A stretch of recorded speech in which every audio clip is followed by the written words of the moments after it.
Sana naman ka mag-live-in partner ang natigay na dakpan pinagi sa drug bypass operation. Malapit to nga sa milyon nga balor sa ginasuspetsan Cebu na kumpiskar. Madayon pabalaayan ang paglabing-labing sa mag-live-in partner ngayon sa palaabotan niya Valentine's Day. Matapos na dakpan sa ginpatigayon nga drug bypass operation sang Station Drug Enforcement Team sang Molo PNP. Hapon sa Pebrero 6, 2024, gate ka sa ang operasyon batok sa mag-live-in partner nga sa Michael Brian Alvarez, 33 anyos sa Barangay Tan sa Baybay City proper, kag si Crystal Joy Sorongon, 23 anyos sa Barangay Merced, Banate, Iloilo.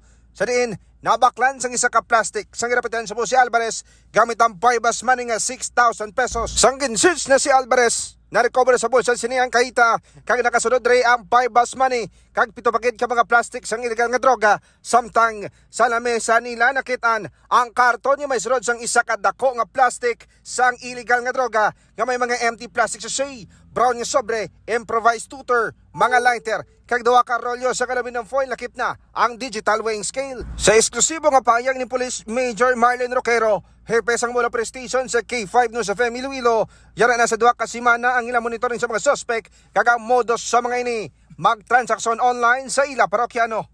Yara sa 408,000 pesos ang illegal nga droga ang nakumpiska sa ila kag nagabugat sang 60 grams.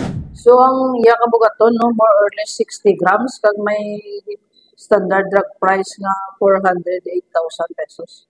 Previous day according sa iya may nakaso siya to frustrated homicide pero daw na rekdo man to kay tungod printing.